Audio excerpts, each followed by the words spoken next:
Nationalism, not globalism, will be our credo.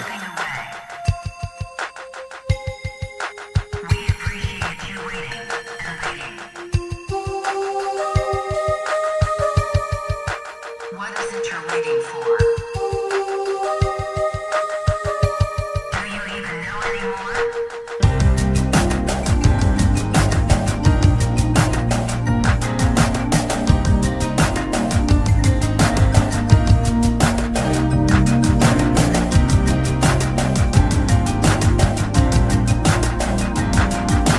These are people who work hard but no longer have a voice.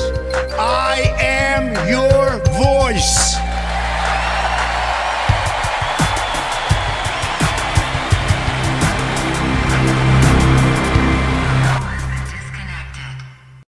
Hello, everybody, and welcome back to a brand new live stream. It's been a week since our last one. A lot has happened, especially in the past 48 hours or so, or even 24 or 28, I guess you would say, where Iran has been struck. Donald Trump, he did it. He struck the Iranian nuclear sites. He struck their facilities, blew them to shreds.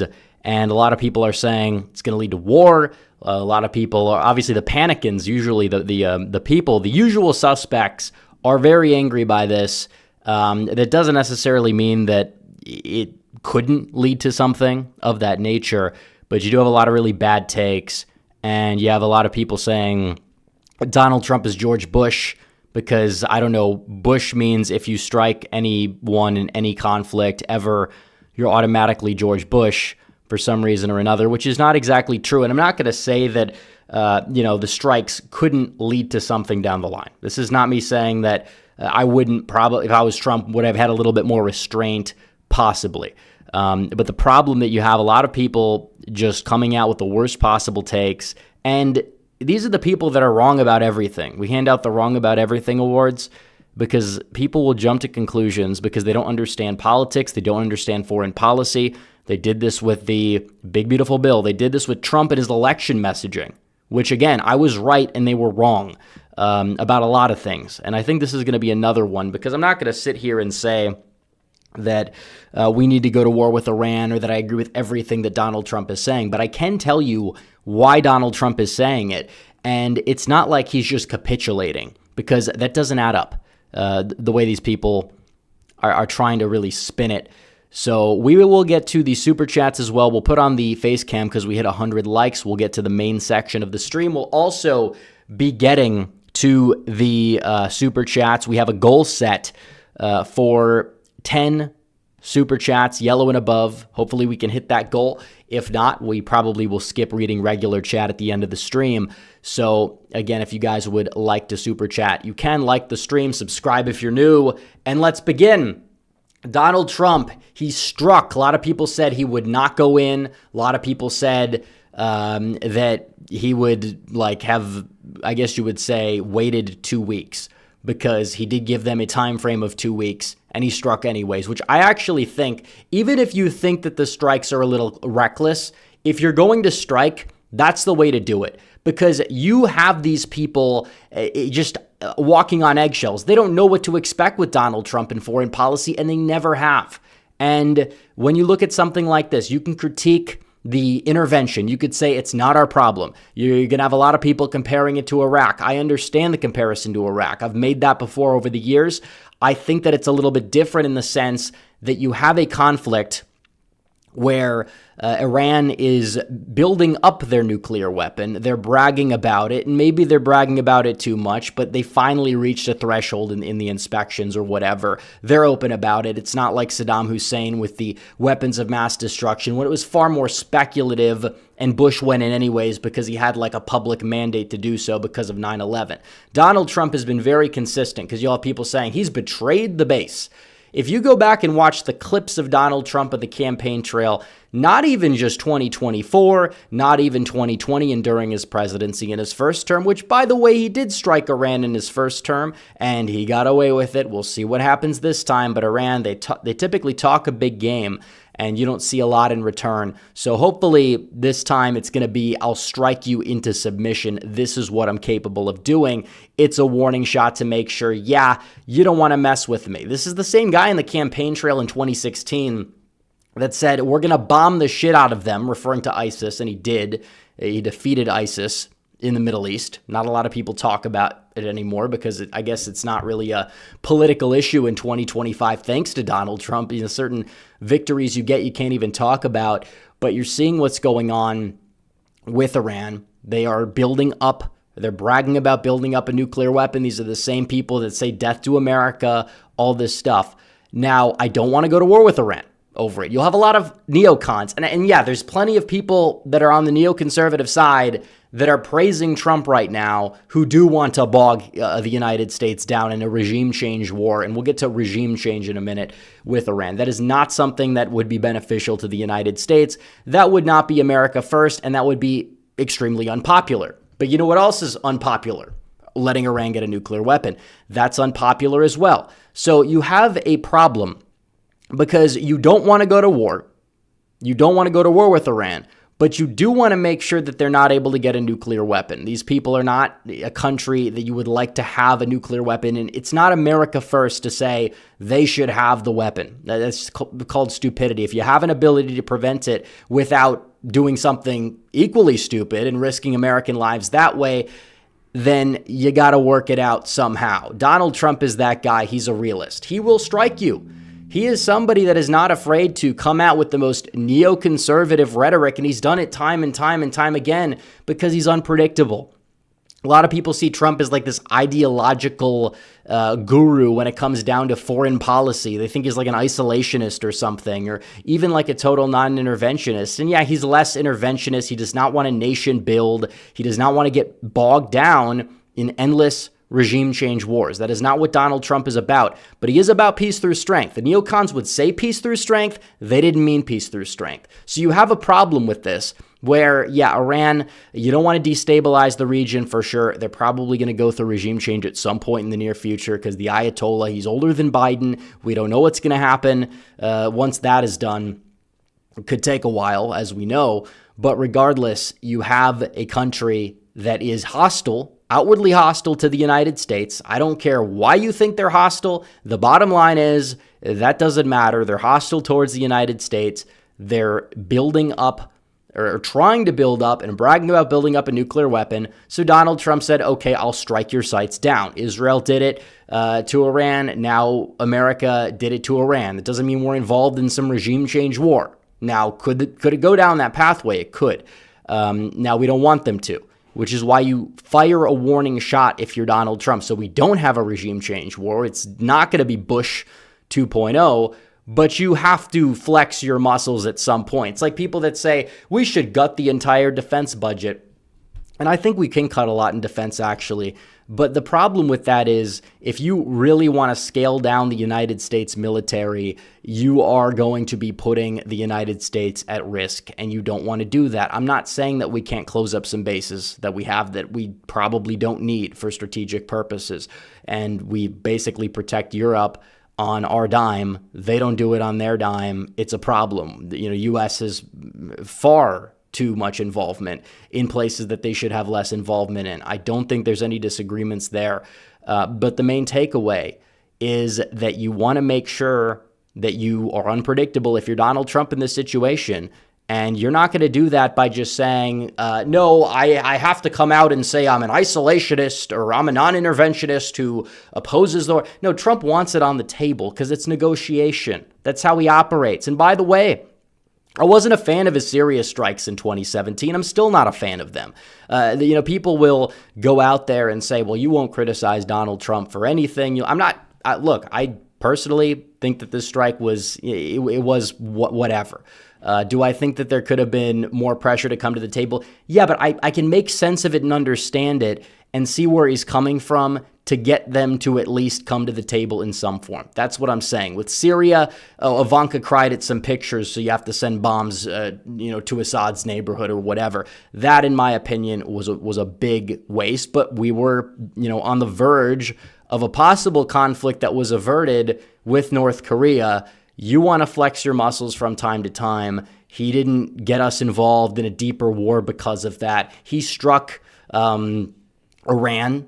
We didn't get involved in a war with Iran. He took out their general who was, killing Americans in Soleimani. Soleimani was taken out. Now, Iran will always do this thing where they'll say, no, America is going to face the wrath of Iran, and it never happens. It never. I mean, I'm not saying it can't happen. I'm not trying to jinx anything, but they're more bark than bite. A lot of the missiles they fired at Israel, there were some that hit, but the vast majority of them did not hit properly. I mean, is Iran really this big bad superpower, or are they a paper tiger? Because to me, it seems like they're more like a paper tiger, and Donald Trump can get them to fold. He can get them to cave by just having this appearance. Now, you'll have so many people on social media that don't understand anything that I just said. They just want to throw it in the garbage can because, I don't know, they want to be different.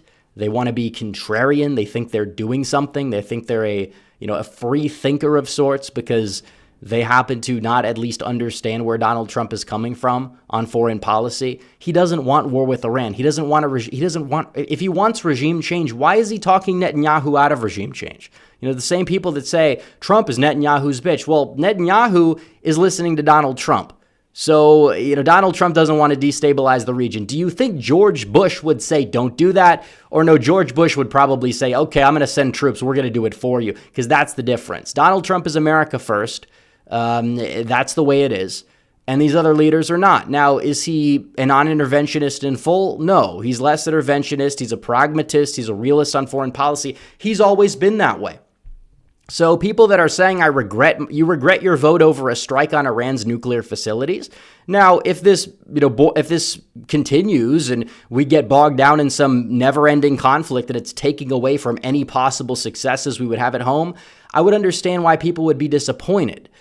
Still, I don't know how anybody could regret their vote, given the fact that we've had 1 million illegal aliens depart the country, either by force or on their own.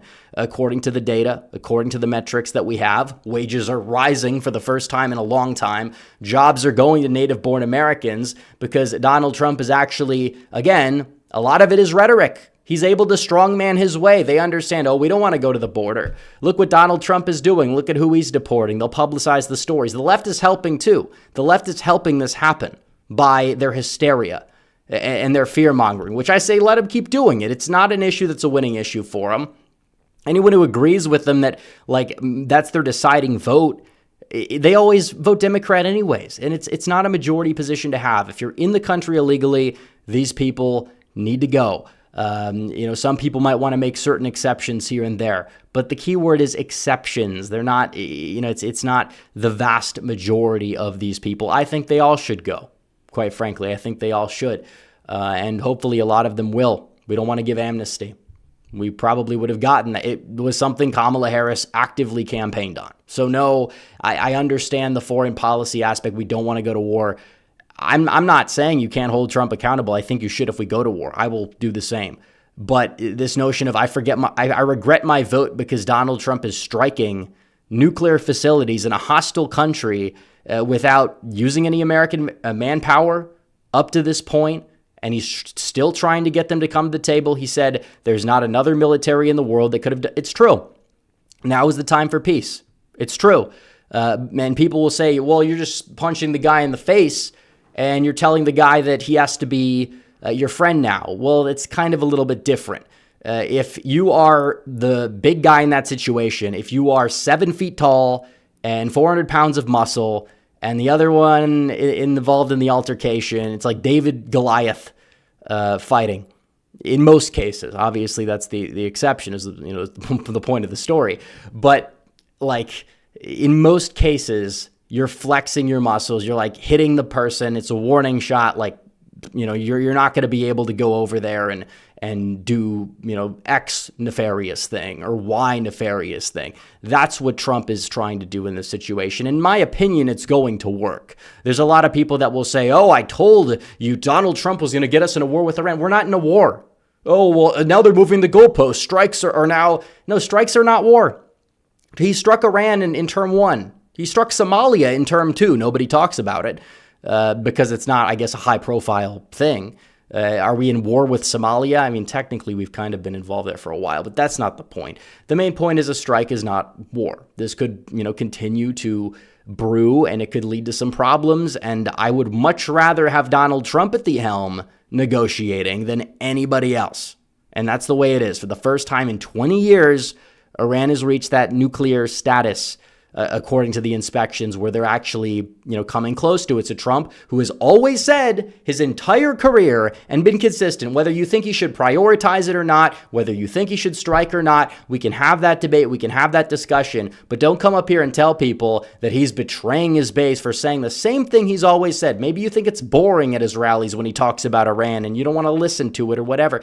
Fine, but he's not being inconsistent. If you want to be outraged at it now, where was the outrage before? Some people were outraged before, and they're still going to be proven wrong, and then they want to say Trump's betraying his base when they never voted for him because of it, or told people not to vote for him because of it, or in many cases voted for the other person because of it. So either way, when you look at this, I don't exactly understand where the problem is on the surface level. Trump said monumental damage was done to all nuclear sites in Iran as shown by satellite images. Obliteration is an accurate term. Now, there's some people that are saying that it was, partially evacuated. They're not fully done yet, whatever. But still, it's mainly just a warning shot. We can do this. Trump says bullseye. And he tweeted the American flag again. And a lot of the same people that love that meme are now the same people who are pretending to be outraged by this. But I said I voted for the guy, because people say you voted for the. Yeah, I voted for the guy who bombed Syria, bombed Iran in term 1. And I was not a fan of the Syria strikes. I still am not a fan. I don't think that really should have been our fight. I thought it destabilized the region a lot more as we continued, and it's really destabilized right now after Assad is gone. I'm not saying Assad is like this great guy. I'm just saying that there was an element of stability there, and you're going to still have chaos, and you're still going to have terrorists that are taking over, and that's not a good thing. So again, you have people that will say it's weapons of mass destruction 2.0, and I understand that a war with them very well could come up futile. It would be a disaster. I'm not arguing that point. We're not in that war, though, so the point is moot for those who want to use that and say, I told you, you didn't tell anybody anything. What I will say is the whole weapons of mass destruction thing, it's actually, in my opinion, more of a Trump is going to start a war. Trump's going to cause World War III, which, again, all of the major powers that are on the other side that Iran is allied with, they're not really siding with them. Russia said don't strike, but Russia doesn't really care. China doesn't really care. They're taking personnel out of Iran. And on top of it, what does this signal? This is a warning shot. China taking Taiwan would be more likely to cause World War III. And I'm not saying that we should try to, if that happens, that we should try to build up and get to that point. I'm not saying that. But what I am saying is that would be something that would spark World War III. If Nikki Haley was president, we could always, be there by now for one reason or another. And I'm not saying that China's good. I'm not saying Taiwan's bad. What I'm saying is that you don't want World War III. And realistically speaking, I don't think that we would want China to take Taiwan for numerous reasons. The semiconductor industry is one of them. But World War III, it probably would provoke something like that. But what does this show? When Donald Trump is flexing his muscles, even the people who don't even like Trump that much are saying, guys, this signals that China is less likely to go into Taiwan because of this, because they understand Trump is not messing around. And he's unpredictable, and he thrives off of unpredictability in so many ways. He's not a conventional political candidate, let alone conventional president. And I think it works. It does tend to work. Now, Trump also said something that was a little bit, I guess you would say, not so good, and we're going to cover that. But I do think that people are not seeing the bigger picture on this, and they're just trying to be outraged instead of trying to reason it. Because all the people that attack Trump, they only tend to do it from one side. They will never try to sympathize with him and understand, okay, why? Like, let's say Trump is an America First candidate when he runs for office, but people believe he turns into a neoconservative president when he talks like this. What would make an America First person do that? Is it donor money? Because he already won the second election. He doesn't have to answer to anybody. He really doesn't. He could do whatever he wants. And his VP's under him. It's not really helping him because the VP is more isolationist, less interventionist than Donald Trump is, you could argue. Vance is somebody that didn't even want to strike. And I probably, would have sided more with Vance than Trump on it. Don't get me wrong. Vance has come out and said, no regime change war. Rubio, who a lot of people see as hawkish, has come out and said, no regime change war. That's not what we're trying to do. We're just trying to take out their nuclear capabilities. So you're not going to actually have a World War III where you're going to have more of these hostile nations with these nukes, because it would be a total disaster. Trump did say this, however, where he says it's not politically correct to use the term regime change, but if the current Iranian regime is unable to make Iran great again, why wouldn't there be a regime change? Maga, M-I-G-A, which I think that this post, if Donald Trump was a little bit more online, I think I'd obviously write it off as a hilarious troll, because a lot of the people that have like Israel derangement syndrome are the biggest Trump haters in the world right now. And a lot of people would use MIGA as like a comical parody of MAGA, because it's like, oh, he only cares about Israel. And you'll have people that'll say he hasn't done anything for America. He only does things for Israel. But if closing our southern border and getting 1 million deportations, either self or forced, within the first few months, it's only been a few months. And that's before the big, beautiful bill, which he's trying to pass. It passed the House. We'll see what happens in the Senate. We could talk about that some other time. But if that's what make Israel great again is, we got to keep doing that, because he's done a lot of things. It's he said he would put tariffs on. He put tariffs on. If anything, it was too much too fast with the tariffs, but he's doing what he promised he would do. That's why people elect politicians. I'm not saying the execution has been flawless. I think with the tariffs, it's like even then he's being unpredictable. It did tank the markets a little bit, but I think that they needed a correction anyways, because they were kind of fake markets to begin with under the past 4 years. A lot of people will tell you that. But here's the deal with this tweet, or this truth, because yeah, Trump does kind of signal, why wouldn't there be regime change?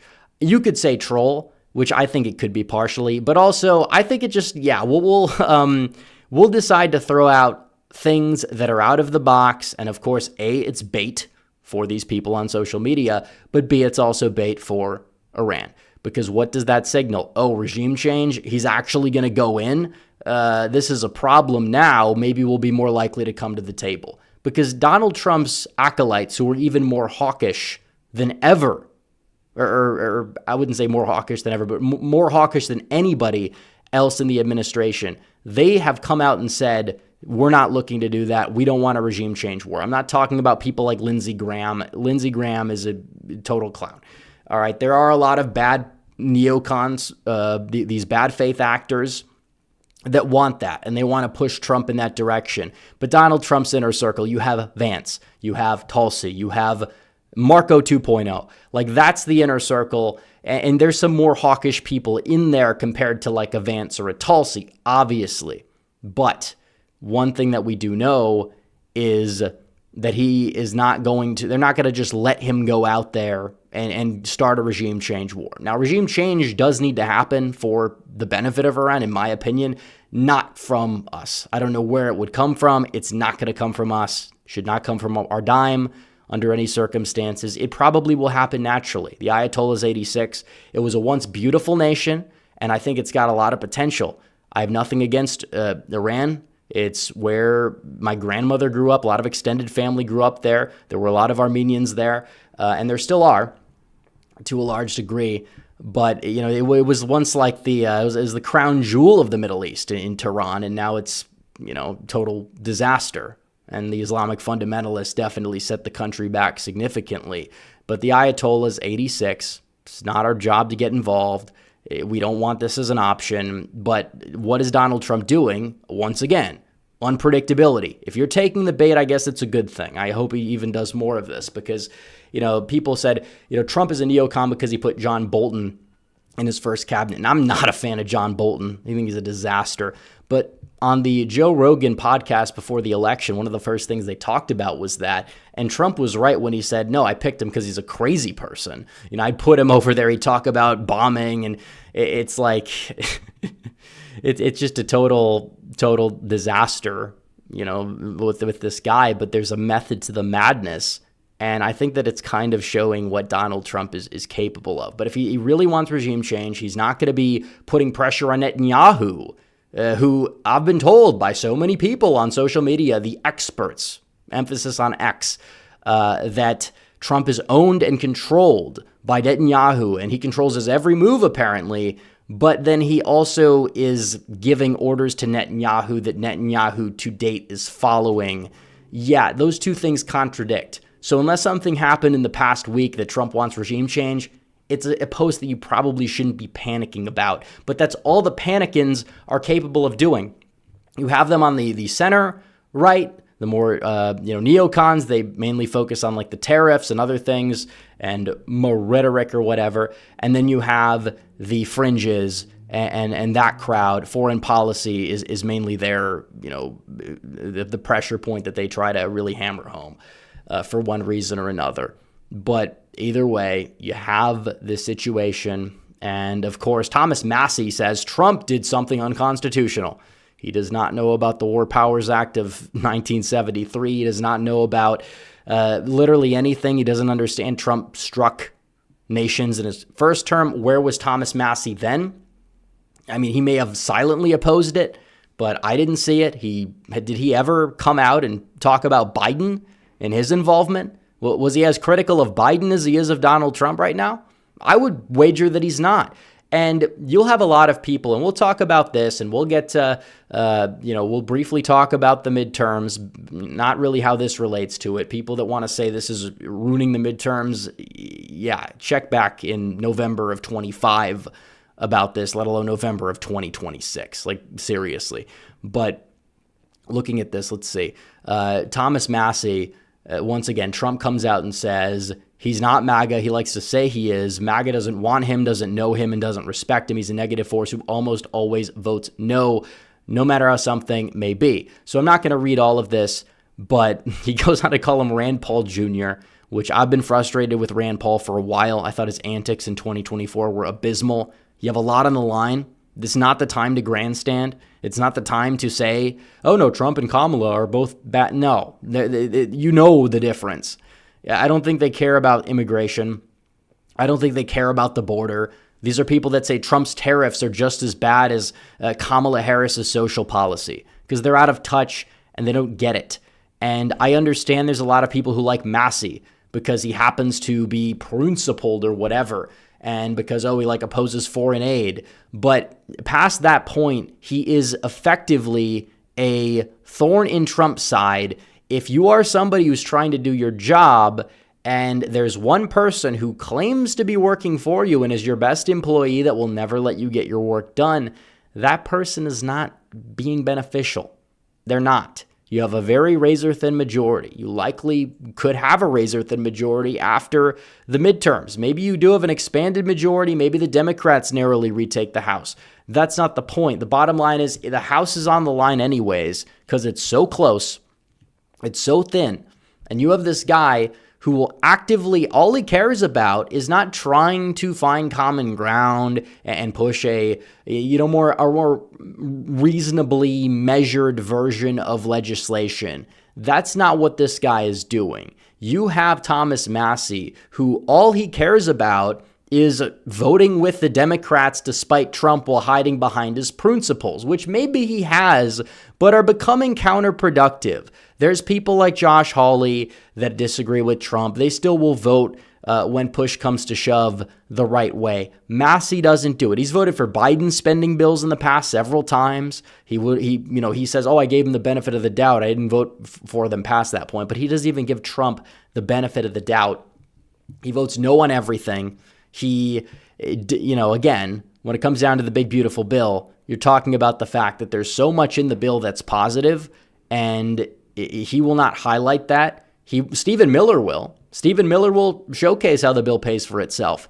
Thomas Massie, Rand Paul, they want a grandstand. I don't know if it's you can't even use donor money for that, at least for what we understand. But this guy probably should be primaried at this stage in the game if this is all he's going to do. People will say, what about the center of gravity in Congress?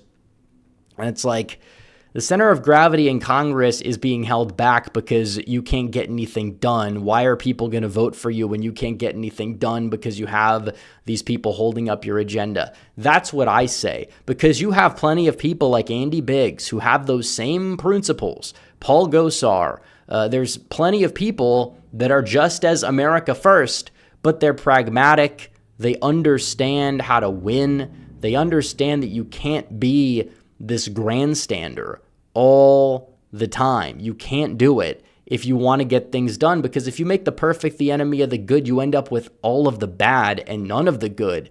I understand we have a problem with the debt. Then why are you not supporting for the largest discretionary spending cut in history? Why aren't you voting for it then?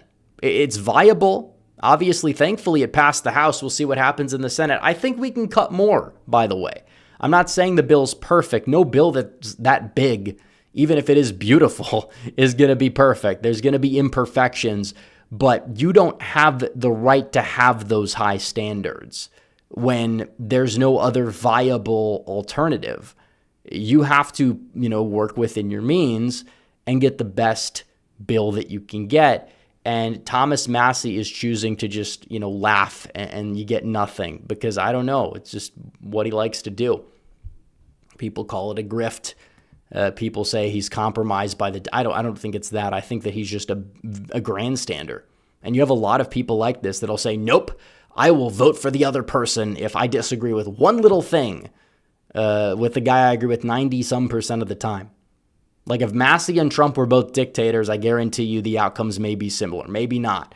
But either way, you see Donald Trump trying to pass his agenda and he could cement his legacy, and you have these people that are just giving him the finger. Yeah, he's going to want to primary them. I mean, he did it with Bob Good for a reason because he didn't like Good. I don't know why.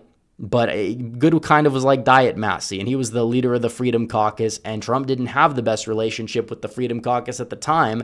And now that Good is gone, Trump's primary endorsements are probably going to get a lot better, which I think is a good thing. And we'll see what happens on that front. But we also have to talk about the midterms because Democrats are in a lot of trouble. I mean, they're in a lot of trouble. Their messaging is awful. We could cover this. They were upset because Pete Hegseth referred to B-2 pilots as our boys on those bombers, yet both men and women have trained to fly on them. So this is what they're fixating on. They can't stop with the woke drama, the woke nonsense. They can't quit. It's their drug. I've said it. It will be their downfall. No, we're going to support people rioting because the government is following its immigration law for once. Like this is what we're up against. This is what we're dealing with. These are not serious people by any stretch of the term. But Democrats have a problem. They're broke. The RNC, $72 million. Nobody wants to donate to the DNC. The new chairman doesn't know what the hell he's doing. They're too busy and, having these woke spats. And I knew this would happen, especially like the old guard that was competent. They're dying out. I mean, they're retiring. You have these crazy millennials who are these, they were the fringes in 2008's DNC or even the 2016 DNC. The inmates are running the prison and it's weakening them as a result. $15 million for the DNC. RNC's gotten a lot better under Whatley. They have $72 million. And Trump's got hundreds of millions. If you want to compile all the money together, Republicans have like $1 billion out of the gate ready to go for the midterms. Democrats don't even have a third of that. That is a major problem that they're going to have to deal with because in these elections, I'm not talking about a special election. I don't want to hear about that. An election that gets a decent amount of turnout, like a midterm election, but it's not a presidential election. What wins those races? It's money. Most of the time, not always, but most of the time, it's money. The further down the ballot you go, the least it's going to matter. But, even in a presidential year, you will see like the House elections kind of go more in line with the presidential margin. Sometime money can matter and help, but it's a really, really, really big factor when it comes down to the midterms. And Democrats have a base where they have a high floor in any election, but they also have a low ceiling. And if Republicans can find a way to get their base out, it's important. And if we do get bogged down into some long-term conflict with Iran, maybe there could be some problems. I think people that are choosing not to vote because of that are being short-sighted. I mean, there's plenty of reasons to vote in the midterms. You're not just voting for your approval of Donald Trump's administration. You're voting for which way Congress goes. And if you don't vote, you don't have the right to complain in the second half of Trump's term when the House can't pass his agenda. I don't want to hear people complaining if they're, not going to be voting about the impeachment thing. It's just one of the major problems that we have in this movement is people don't show up to vote enough. And I think it's because we're winning the low propensity voters. I think we could corral enough of them because Trump's in the White House and we can compete and he can have a decent approval rating by then. And the Democrats' approval rating is in the gutter and they're broke. But I mean, we need people showing up. But again, the map is super easy for Republicans. Just win the districts you have colored in on the map. I have them in this map. They flip 2 districts plus 1 in Ohio for redistricting. They say Texas might redistrict. That's the icing on the cake. If Ohio and Texas redistrict and you actually get to pick up 2 seats in Ohio, you get to pick up 2 to 3 seats in Texas, I believe that the Republicans are favored to hold the House at that point. Maybe a narrow Democrat majority. It's on the table. I understand that you have that turnout dynamic problem. I do think it still helps Republicans in enough seats if they target them properly, but we'll have to see. We'll have to wait. But Donald Trump on his most controversial action yet, you have the Maga civil war. I think a lot of it is divide and conquer from bad faith actors. I think some of it is genuine concern. I personally don't want us to escalate. I want to de-escalate, but I think Trump does too. You don't say now is the time for peace if you actually want a regime change war. But Donald Trump is somebody who is being unpredictable for a reason because he knows it works. Yes, I'm a plan truster. Yes, I'm too delusional and naive that I believe in the 3 and 4D chess because it usually works. It usually pans out. That's the way it goes. I'm sorry. You disagree. We can have that discussion. We're going to get to the super chats. We'll have that discussion now because you will have so many people who are not happy about this. And I understand why. I understand that we are skeptical of going in the Middle East and doing anything. I share that 100%. I think Donald Trump does too. I also don't want Iran to have a nuclear weapon. And if he can take out their bases without us being there and being in this long-term conflict, which you may doubt and you may be cynical about that, and that's fine. But if that can happen, you don't get to say that's an L. That's a W by every objective metric, unless you like Iran and you want them to have nuclear weapons, which, I mean, I guess to each their own. I'm not going to be able to control every single person's foreign policy beliefs. I think that some people will say it's a much bigger deal than it is. I am less interventionist. I'm also a pragmatist. I voted for Donald Trump knowing damn well that this guy could strike these facilities. I knew that he probably is not going to get us out of every little conflict we're in. He didn't in the first term. He's probably not going to be able to in the second term.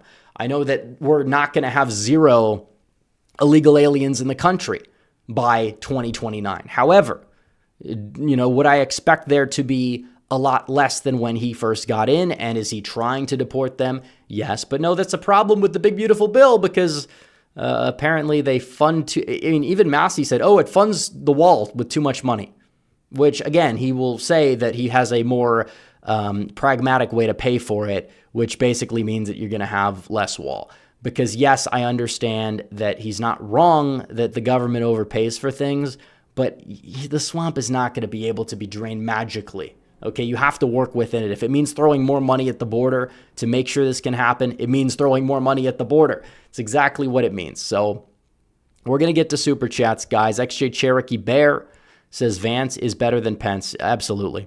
American Nerd 1776 for 5 says, I understand why Trump went ahead with the strikes. I'm extremely worried this will escalate to another forever war, praying for peace. I don't think you're wrong. I think that it is a gamble. It is a gamble. I'm just gambling on the side of Teflon Don right now because every time that I don't, it blows up in my face. Every time that I do, it's a win.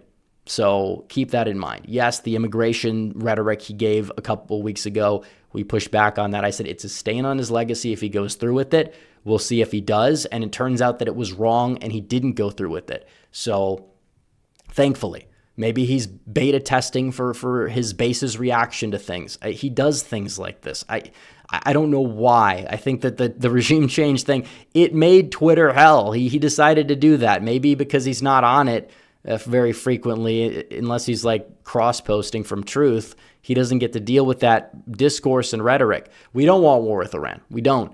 Absolutely we don't. But I don't think Donald Trump does either. That's the thing. And that's, I think, where the disconnect is, where somebody like a George Bush would. So, Giblet for 10 says, what do you think of Massey and Rand Paul want to impeach Trump with the Dems? Great content. Well, I appreciate the super chat. And again, I said it before and I'll say it again. These people are being extraordinarily counterproductive. They're not helping. They're not helping Trump pass his agenda.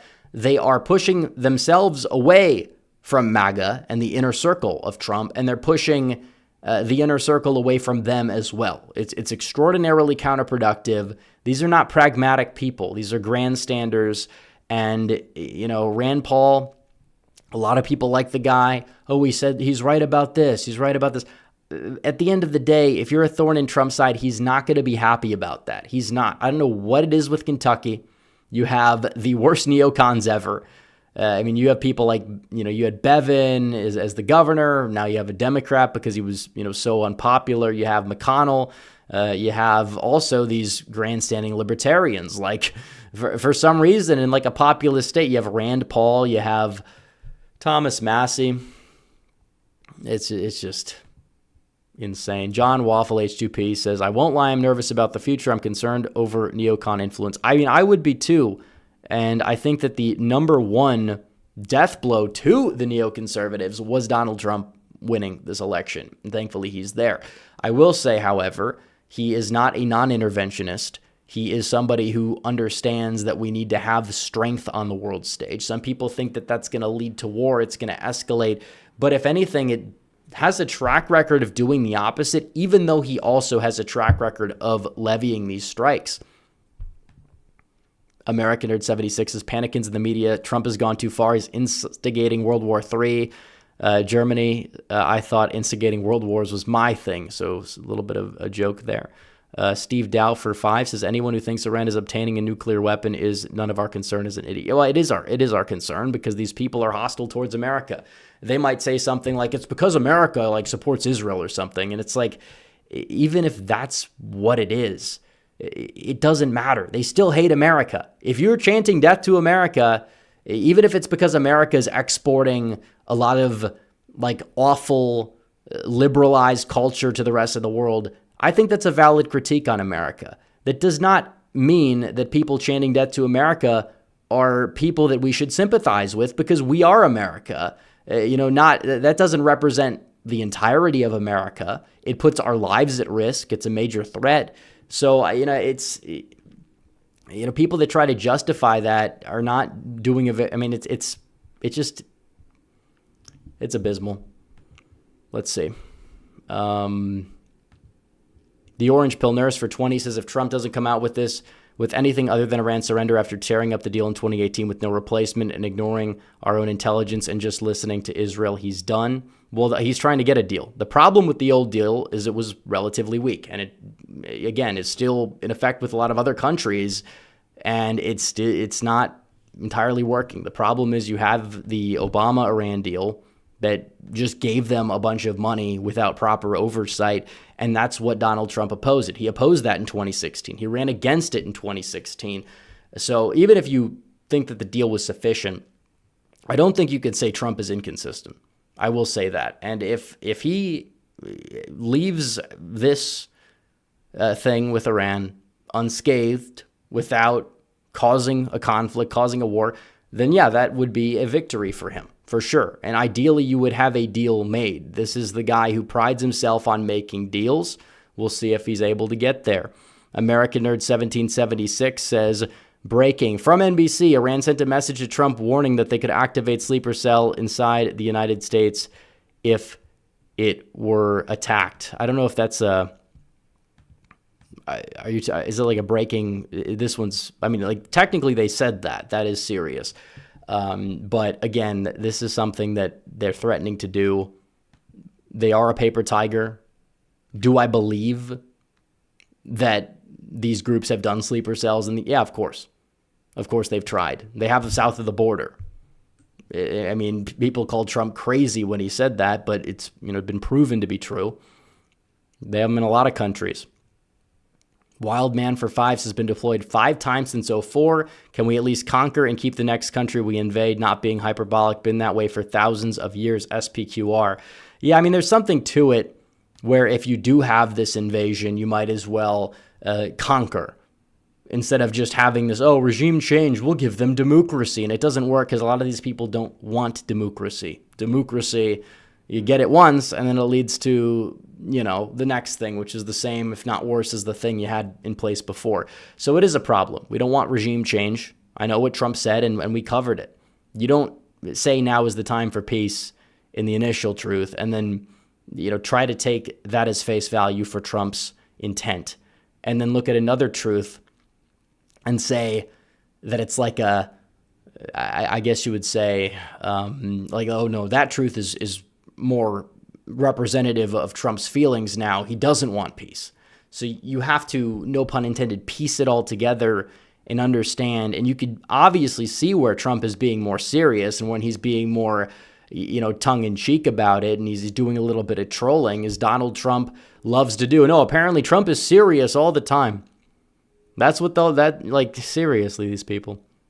American Nerd 1776 says Young Hoon Kim, who currently has the world record IQ at 276, I didn't know they went up that high, says he stands with Trump. Looks like he earned the IQ score. Well, he definitely, I guess you would say, is very intelligent. As for his politics, there's a lot of intelligent people that have really awful politics. I will say that. He just happens to be not one of them. And I guess he confirms the memes about the bell curve where you have the left side that's like you have the brainlet meme, but they say something in a very basic way that's true. Then you have the midwit who thinks they're smart but is really not, that says, oh, you're dumb. And then you have the Chad person on the right side, which is the high IQ, and he agrees with the midwit even though he's more intellectual about it. Or not the midwit, the dimwit. The brainlet, I should say. Orange Pill Nurse says, Red Eagle Politics is... I'm not the one gaslighting myself. People that actually believe that Donald Trump is George W. Bush are gaslighting themselves. I'm looking at history. And by history, I mean the past 10 years. And I'm seeing what's going on. There is a bit of skepticism anytime we're going to be striking anywhere. But you have so many people that will panic and run around like the house is on fire because of it. And it's like, I understand the skepticism. I understand the need for restraint. What I don't understand is why these people are being so inconsistent, because a lot of them said nothing back then, or they said very little. Now it's like the biggest deal breaker in the world because you have this narrative that's being pushed somewhere, some way on social media. And so many people are just buying into it. And again, I think they'll be proven wrong, as they've been proven wrong about a lot of things. I mean, I could disagree with people, and maybe I'll be proven wrong, and I'll be the first to say it.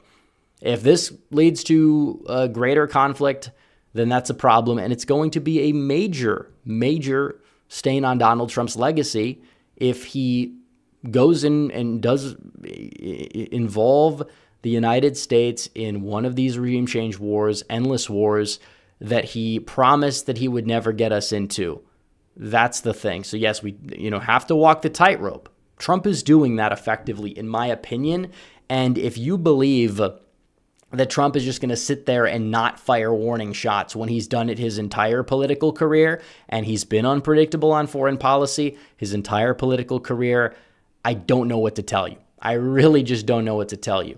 Now, Giblet for 10 says, our enemies have become emboldened with past administrations giving them cash. Enough is enough. We have to establish boundaries. Yeah, I mean, these other terror groups that Iran has been funding money to because we've been giving them money stupidly in a stupid way. without proper oversight in the past. I mean, you now see the resurgence of some of these other groups, and Iran was ready to come to the table or getting close in Trump's first term because of the fact that they were becoming broke. Because of the Iran deal, they lost a lot of money when Donald Trump exited. Now they essentially are wealthier again because you had an administration that was very careless in their approach to Iran. Although they spent a hell of a lot of time and money getting us involved in other conflicts, either directly, like Yemen, or indirectly, like in Russia, Ukraine, and even to a big extent the Gaza conflict. I don't think 10/7 would have happened with Trump in the White House, given the fact that Iran didn't have the money for these things. So Stephen Kanizik for 10 says, in May 25, I know ancient prehistory, everyone was worried about nuclear war between 1.5 billion, something somewhere in India. We cannot hope the Ayatollah will stop with goose step competitions. Thank you for the super chat. Alex says, is it true Iran threatened sleeper cells during talks? I'm sure they did. I'm sure that's true. But they are very much a nation of talking without action. Remember, they said, we're going to raise the flag of revenge. What will happen tomorrow will be talked about for centuries. And they fire a few missiles at Israel, and most of them don't even hit, and very few injuries were caused. Tucson Paleocon says, are we Team Ayatollah or Team Shah? I don't know much about the Shah. That's interesting. Let's see. I lost the super chats here. Let's get them back. Okay, Steve Dow for 5 says, idiots. Trump is a pragmatist, not an ideologue. He's not dumb. He loves America. I guarantee this was the right move. Well, I think intentions matter. I think execution does also matter. So, again, guys, chill out with the... No need. Let the mods not... Mods shouldn't be beefing with the super chatters. Let's just run a tight ship. But let's see. Stephen Kanizik for 5 says, Maga, make Alexander the Great again. I kid. I am Battlefield for 5. Says, will this break MAGA and people are being so hypocritical when Trump does a strike? I mean, is it really hypocritical? Well, it depends on what angle you're taking, because you could say they're hypocritical because if Biden did this, then they wouldn't be a fan of it. We're only even involved here because of the past 4 years, first of all. Second of all, there's a lot of people being hypocritical because they were not outraged back in Trump's first term when he struck Iran, but now they're saying it's like the worst thing ever. So technically, I think I would trust Trump's approach here because I know it works. People will say, well, if Biden did this or if Harris, it doesn't matter because they're dumb. They don't know what the hell they're doing. We saw 4 years of that. It was a disaster. Trump is taking a more measured approach. So yes, there's going to be a level of trust in Donald Trump that he's earned. He's earned that trust. These other people have not earned that trust because we've seen their foreign policy and we've seen Trump's. Trump has earned the benefit of the doubt somewhat. If it backfires, then we can say he made a mistake. It was wrong. Move on from there. So let's see. American Nerd 1776 is APL on if Trump violated international law. America does not answer to the UN or its charter. Now would be a good time to leave the UN. I don't see that happening, but technically, no, it doesn't violate. Should building a nuclear weapon and striking other countries, I mean, that violates international law by the same logic. So I'm not sure what the hell these people on the left are even getting at. But there's so many people that are just defending Iran to spite Trump for one reason or another. It's like, these people are not our friends. You don't have to. I don't support war. I don't support a regime. I definitely don't want to get involved there more than we would need to in order to ensure American safety, prosperity, making sure there's no nukes, which again, it's not the same thing as Iraq. There are similarities to why you would want to be cautious, but this is not, it's not as, obscure as like a conspiracy theory peddled by the mainstream. Oh, Iran's got a nuke. No, they're building, and they're saying they're building, and there's evidence that they're building, and they're reaching a point they haven't reached in terms of building in 20 years, and they're also, funding terror groups, etc. And now you have Donald Trump, who has always said in his political career, Iran cannot have a nuclear weapon. He's going to probably try and strike when you get to this certain point, because it's kind of a warning shot, because he really just wants a deal done. And if they're not cooperating with him, he's like, no, we're going to start pushing back until you do.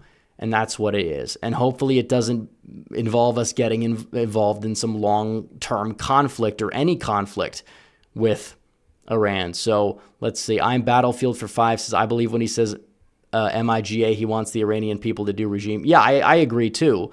I think it would be great for them to have regime change, but it's not going to happen on behalf of the American people. That I will say doesn't affect me personally. Them having a different regime. It probably is still going to be a unfriendly regime whenever it does happen, but it can't come from the United States just trying to nation build. It's been failed. It doesn't work. Obviously, these are groups of people that are in these nations that happen to support these. You're not gonna indoctrinate them out of it. It doesn't work, even if you're right and they're wrong. Some person for two says, didn't you once say you'd vote for Obama? I'd say that in 2008 or 2012, I would have a hard time stomaching voting for the Republican candidates. I did not say I never was really a supporter of Obama. But I didn't really have a political opinion when I was, 8 years old, so it doesn't really matter. But Mike Oxard for 5 says, what's your take on his recent post on possibly supporting regime change using the term Maga, no nukes is one thing regime? Yeah, I agree with you. Regime change is a red line. But I think, if you're still listening, I think we covered this. It's not consistent with this truth that's on the screen now. He says, time for peace. Regime change is Trump just throwing stuff out there. It's either to troll, which it did effectively have a lot of people in meltdown mode on social media, which was funny, but this is serious stuff at the same time. But B, when you make a post like that, it kind of shows us that, okay, now he's serious. He's not messing around. Let's get to the table. That's what it really is about. And Trump is saying, if they don't comply, we're gonna make what happened last night look like nothing in comparison. So they better comply. It's flexing the muscles that his administration has. Some person for two says, thoughts on former South Carolina Senator Jim DeMint. He was really solid from what I remember. Mike Oxard for two says, a big concern for me is him ruining JD's 28 chances. Well, this is actually a point of contention between the two. Like I said, if he gets us involved in an unpopular war, it would be a problem. War is not popular. We don't want to get involved in war. We also, would like to de-escalate or take out Iran's nuclear capabilities and get them to come to the table. So you have to walk a tightrope. And who do I trust to walk the tightrope on foreign policy matters nonetheless? Donald Trump. And if he does it, it's going to be huge. If he avoids conflict, this is a big make or break moment. I think he's going to make it, though. Maybe I'm just not cynical enough. We'll see. Steve Dow for 10 says, I hear we need $10 super chats to hit the goal. Trump is already crushing several goals. Border crossings yeah, there was 0. I don't even know if I don't know if Trump believes that. 0 is insane. The real polls still have him above water on job approval, crybabies pipe down. Well, some of them do. I personally don't put stock in the polling.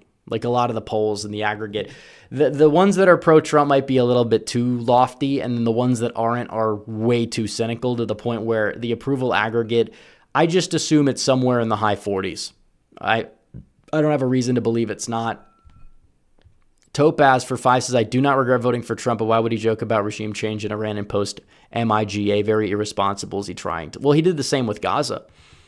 He said he wanted America to occupy Gaza. So he says things that are indeed out there. Some people might say troll. Some people might say he's just throwing stuff at the wall, seeing if it sticks.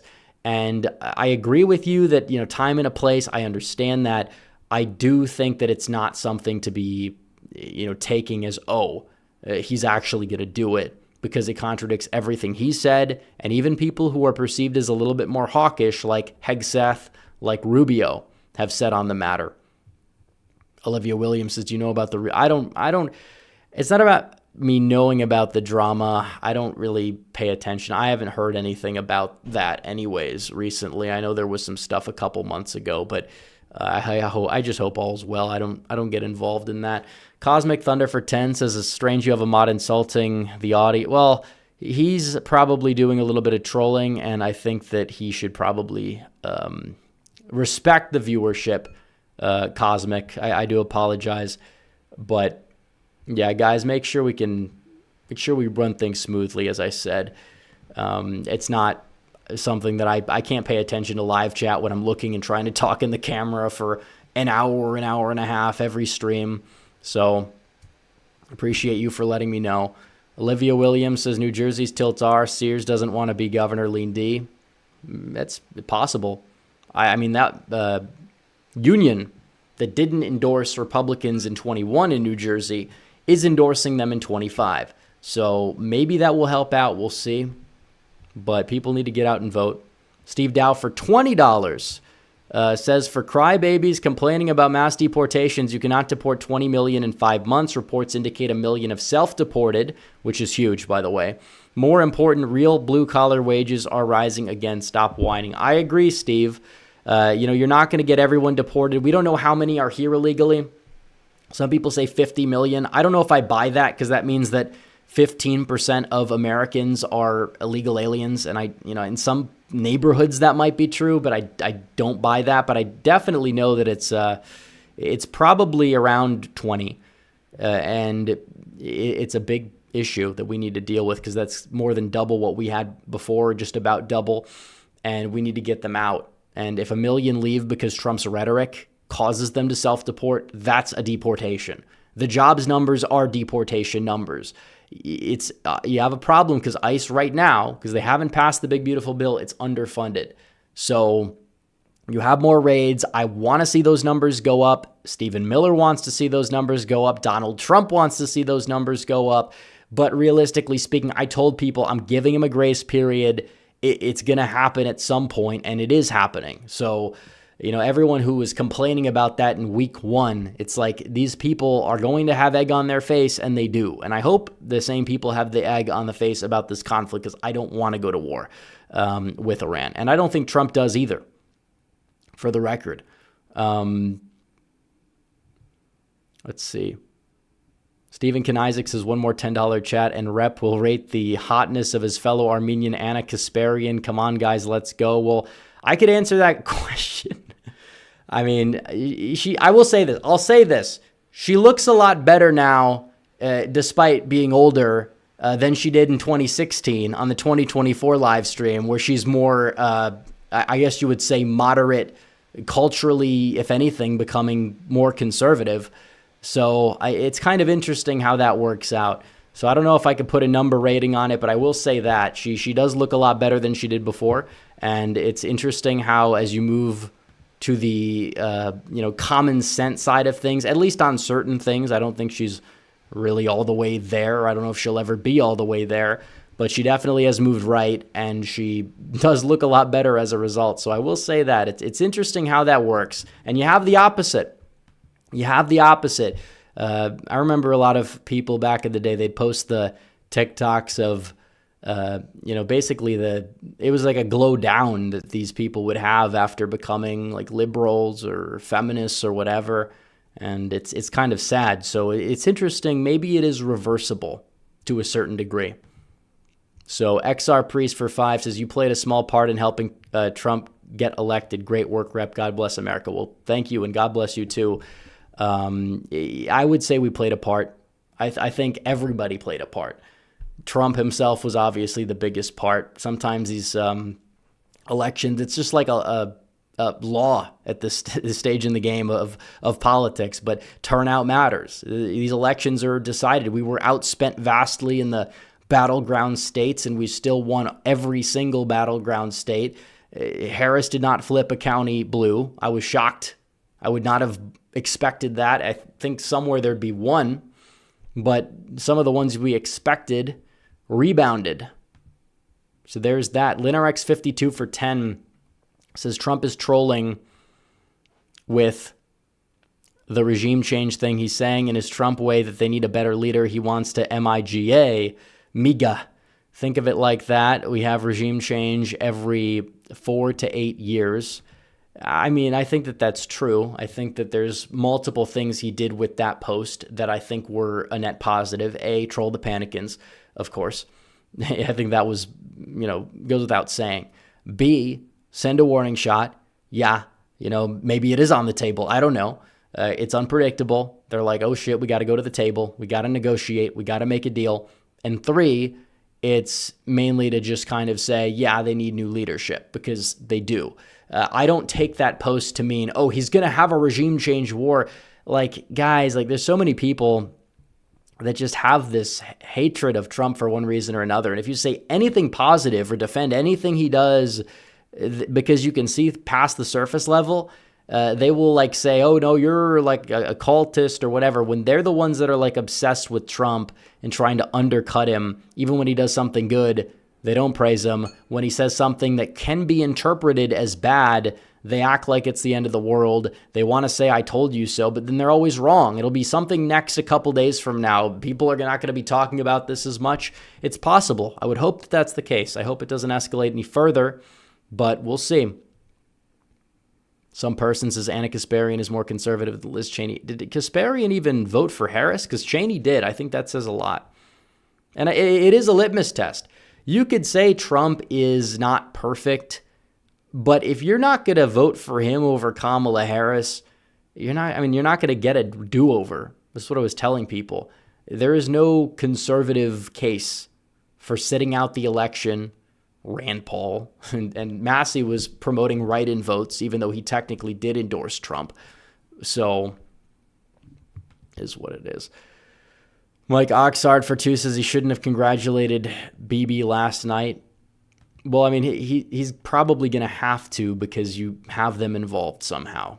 It's just, you like it, you don't like it. I will say that he has been the one to apply certain pressure and say, don't take out the Ayatollah, because if you do that, it's going to destabilize it. So that's another thing. So did he change and now he supports regime change? Was that all an act? Did Netanyahu tell him to do that? Of course not. It's not how these things work. There's strategy here. There's strategy. People have disagreements about this kind of stuff in Israel even. They're not monoliths. Netanyahu's approval rating there fluctuates a lot. Goes up, goes down, goes up, goes down. There's all sorts of elections they have. He, I think, lost an election during Biden's tenure. He won again, I believe. So, let's see. Steve Dowses do. Well, I will say this. The mods don't allow things that go against the terms of service. So people can have opinions. I'm not going to police people's opinions on certain things. It's not what this is about. It is free speech. If they're going to be spamming, I think it will auto filter out anything bad. This is what it is. At times it can be hectic, but it is a free speech as much as it can be on here. I don't try to police people's wording unless they say a super chat that calls for something that is actually a terms of service thing, and I will remove it. But Dominican American 1992 says Scott Schwab best chance for Kansas governor election. We'll see who runs. Maybe. I don't know who that is.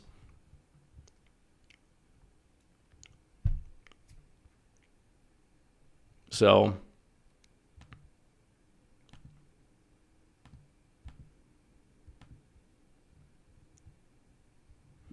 but yeah,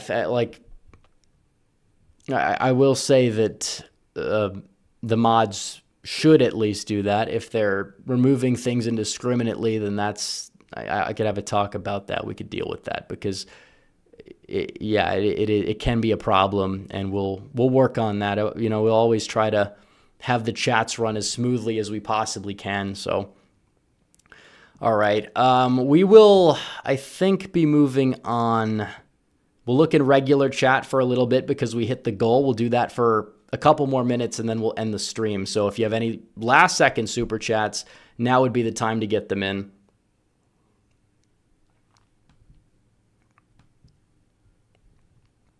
Okay. Matt, you gotta stop deleting chats. You gotta stop deleting so many chats, man. Abbott has less than 40 minutes to veto a bill that would wipe out over 10 billion. I don't know what bill that you're referring to. I assume you're talking about Texas. American Nerd 1776 says, who should run again? I don't know who even lives there. It's not even my fight in the primary, but I will say if you are so, conservative and principled or whatever, that you are holding back the entirety of the country, then I don't think that your principles aren't working, or at least the way you approach them is bad. And I think that Trump has a justification for why he doesn't like you. People say, oh, he doesn't take money from the Israel lobby or something like that. And it's like, that still doesn't stop him from holding up Trump's agenda. Like that's not the be all and end all, clearly, in American politics. You have this guy who will vote against things for the most inconsequential reasons, he's kind of gone on record opposing, or at least being soft in regards to mass deportations. That's a problem. That's more of a problem, in my opinion, than whatever we give in foreign aid, which I'm not a fan of, by the way. I don't support foreign aid in most cases, especially if it's unconditional, especially if we're selling weaponry, I think that's one thing, but just free blank checks, handouts, it's not really what I think that we need to be doing. American Nerd 1776, his thoughts on Vance and Rubio's interviews today. I didn't see them. I saw part of Vance's. I thought he did well. I think you can kind of tell that he's not fully, he's a little bit more willing to exercise restraint. So all the people that called him controlled opposition, what are they going to say? Are they going to be praising him right now? No, probably not. Or maybe they will at some point because they've just become shameless. But it'll be something else. They'll be mad about something else in a week. Give it a week, they'll be angry about, who knows, something else that Trump trolls about probably, or something that he'll say. So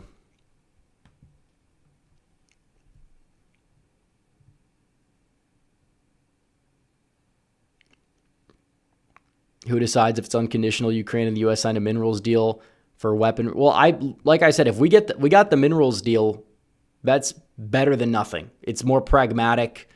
Again, I would rather the conflict just end. So they have to make a deal. And Zelensky doesn't want to. He has no incentive, because he has the incentive to keep the war going, because he gets to abolish elections in the name of democracy, even though his approval rating by many metrics is probably underwater. So, yeah. Trump is trolling the bomb. Well, he's not trolling about the bombs, but in terms of the posts that he makes, if they contradict and one of them has a comedic undertone, it's probably a troll. And you don't have to be outraged about everything. I'm not saying that you shouldn't question Trump and his antics or motives when it comes to foreign policy. I'm questioning if this is going to pan out. I understand that. What I'm not going to do is sit up here and say he's a sellout because he struck Iran and he's backtracked on this, when if you look at him in his entire career, he has not changed his opinion. He has also gone on record saying he does not want war with Iran. But he struck Iran before, and striking is still not war. People that say that, you're twisting yourself into a pretzel when no, it's just not war. War is war. Striking is not war. Boots on the ground, that is war. Striking is an act of, it's a military action, which I think that the consequence of that could be war, and I think that would be a problem. So, but he has to flex the muscles in order to get this country to come to the table. So,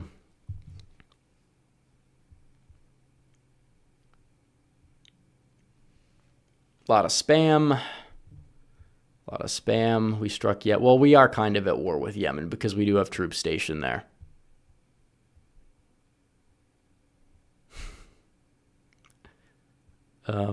I have not been to the island. That is fake news. I can say that.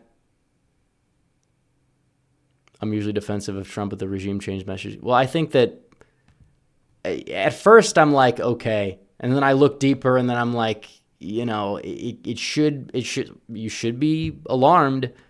But I think there's a difference between flinching, panicking, or cross-referencing or trying to see. Because when you piece the puzzle pieces together, to me, it makes a lot more sense. I'll say that. So, Tony Gonzalez, yeah, he should be primaried out. Well, yeah, it's not a cope to understand foreign policy. It's not a cope to try and understand where Trump is coming from here.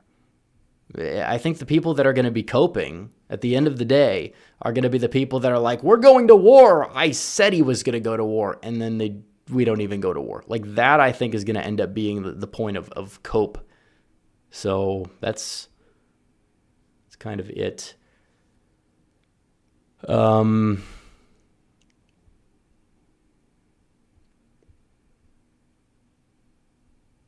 see. No, I do not have a yarmulke that is fake news. So we will not go to war. I don't think we're going to go to war. Trump 20, that's not going to happen either. I mean, he's doing a good job, in my opinion, a great job even. I will say that he's too old to want to try and challenge the Constitution. I think the 22nd Amendment in general should be looked at. Because think about it. You have a really good president who serves a term. Let's say they're younger, they're in their 40s. Then something happens, they lose a close election because something that wasn't their fault. They're looked back on very positively. And then 10, 15 years down the line, that person still is capable of running again. They run again, they win. Shouldn't that person be allowed to run for a second term? It's been a long time. Like, let's be honest here. I think that the problem is big money in politics more so than it is term limits, even with Congress. Although I do think that I kind of go back and forth on congressional term limits. I am not saying that I don't support a term limit for presidents, but I think non-contiguous terms after a certain period of time is fine. I don't think it's the end of the world. Based Katz, his thoughts on AOC and Tlaib calling for a futile impeachment for Trump's action, the DNC will crash. Yeah, it's if they want to impeach Trump, I tell people this, like, I don't want the Democrats to retake the House. But if they do and all they try to do is impeach Donald Trump time and time again, it's not going to make them look good. And the people that vote for it are not going to go out there and have an easy pathway to re-election. A lot of Democrats were spared. The only reason why the Dems had the House after 2020 was because of COVID. But still, a lot of those impeachment representatives either barely hung on or they lost. So it was not popular. Jack Henry says Vance is a plan. He met with David Frum after Trump's inauguration in 2017 to discuss his future. Well, the thing is, Vance was an establishment guy. He had tendencies that were populistic. If you go back and you watch, I don't know what network it was, but even the 2016 election night, he wasn't a supporter of Trump's, but he was on a panel or something. He kind of got it, but he kind of didn't, obviously. He made a lot of comments. I think he just genuinely changed his political shift over time. I don't think he's some plant where they're like, no, you have to run for Senate this time, and you're going to slowly become pro-Trump, and then we're going to make you, like, they don't know all that in advance. Yeah, he was with establishment people. We understand that. He was an ever-Trumper. He was. But I do believe that he has changed. And again, think about it. We've seen the leaks of group chats. If he's some hawkish neoconservative guy, why is he the one with the most restraint in these leaked? Did they leak it so that would make, like, nobody's talking about that though, so that can't be the case. So I do think there's enough evidence that Vance, I understand the initial skepticism, but I think there's enough evidence that he's genuinely transformed his political beliefs over time. And I think he kind of always had those, populistic tendencies.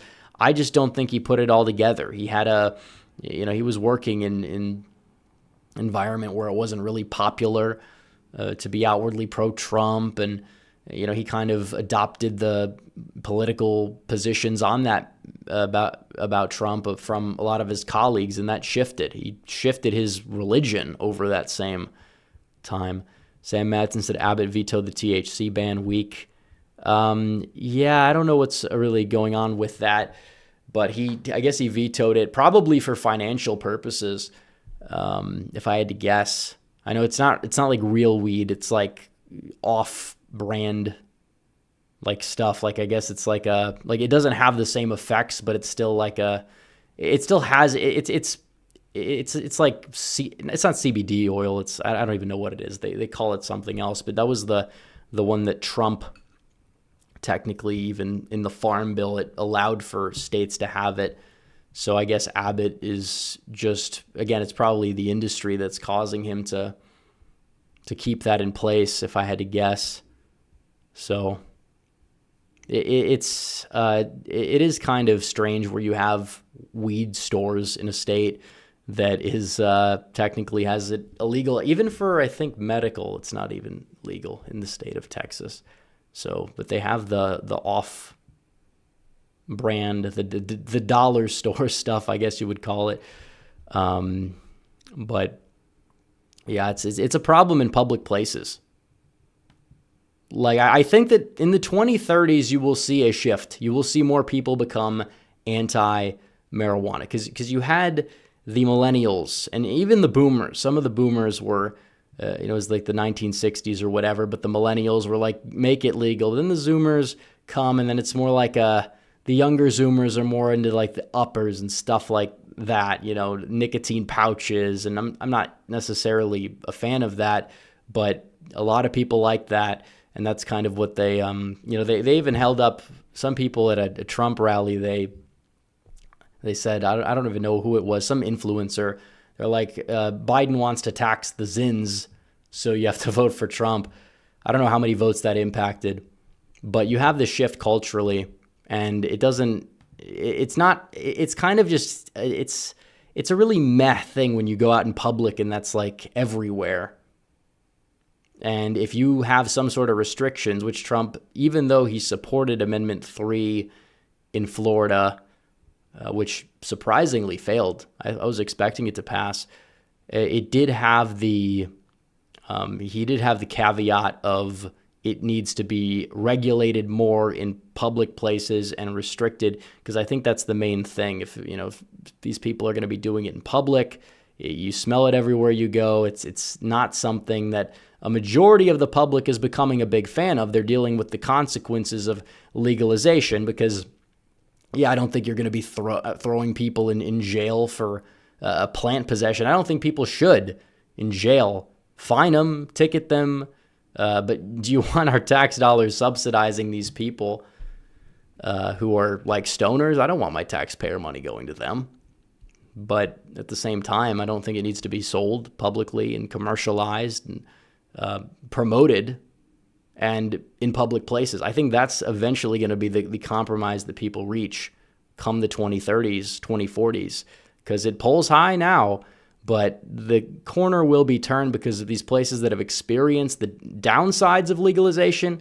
It's like, yeah, there needs to be some control, because people will say, but it's freedom and it's whatever. I get it. I understand why people have a libertarian mindset, but there are consequences when you don't have order. This is not like somebody who's going to be doing something once a year in their basement or something. This is something that you have people that will do it in public. They'll do it on the street. And it's in my opinion, something that will cause a lot of people to have regulated. Ray K says they want a cap. They want a cap on no tax on overtime at $12K. That's not what was promised. That would not be good. That would not be ideal. They're trying to cut corners. But again, a lot of that money will go back into the economy somehow, some way. I don't know how much overtime people get past that. It might not impact much, so why even cap it at all? Video Maker, I'll get to your super chat in a second. Colin DeVos says likelihood of American boots in Iran, hopefully not. Hopefully not. I don't think it's as high as some people would want to believe. The Video Maker 2341 says besides Iran, what's going on? That's all we've been talking about. So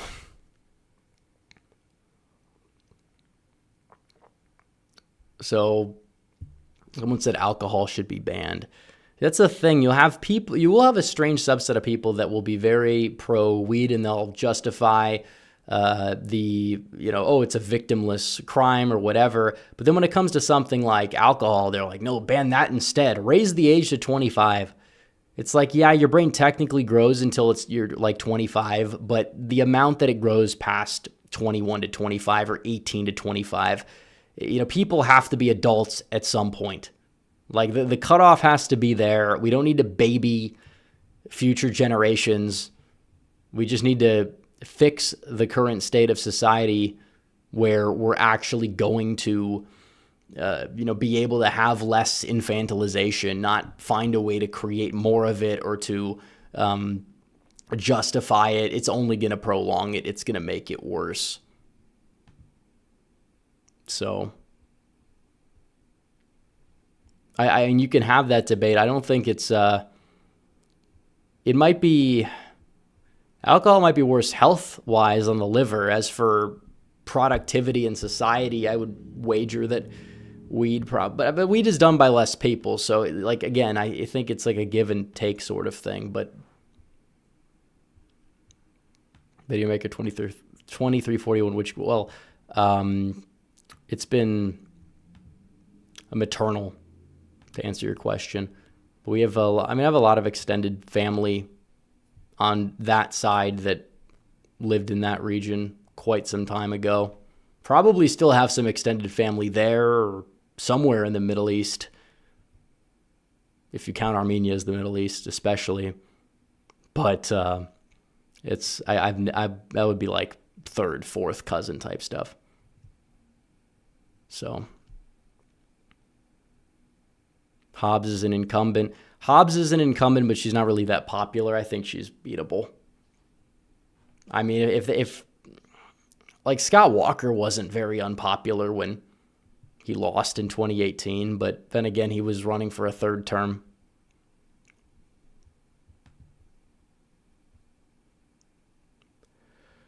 Thoughts on Hegseth? I didn't see the Hegseth part in its entirety.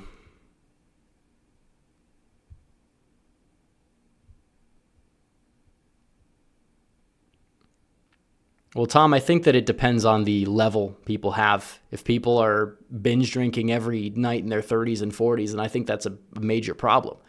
But if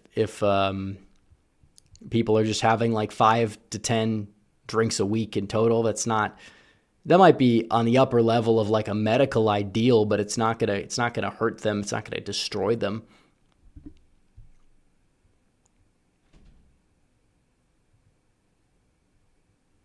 Yeah, I do think that Biggs is really, he's running a good campaign for sure as well. For the primary and I think for the general, he's not. It's funny because Karen Robeson, she's trying to position herself as like more MAGA. It's fake. She's not. But they're also now saying, oh, now she's not electable. She never was electable. That's the thing. They finally piece it together, and they piece it together for the wrong reasons. Like Biggs is non-controversial. He's not, he's good, but he doesn't find himself in these controversies that he doesn't need to get in. He has his own brand. He is very much MAGA, but he's not going to tie himself at the Trump or tie himself at the hip to Trump because if you're running for state office, especially, you got to build your own brand. If you're running for Senate with Trump, of the ticket, then tying yourself to Trump is going to help you. In Pennsylvania, it helped Dave McCormick. If Dave McCormick didn't do that, he probably wouldn't have won. But he got enough votes. So, Sam Madsen says my issue to do with weed has nothing to do with health and everything to do with culture. Yeah, I tend to agree. We've all seen the memes of the stoner societies versus the alcoholic ones. Those have been pretty funny. So, yeah, I think that's a valid timeout, by the way, Matt, because he was spamming and bordering on terms of service violation. So that was fine. Every month in Arizona voter registration is tight.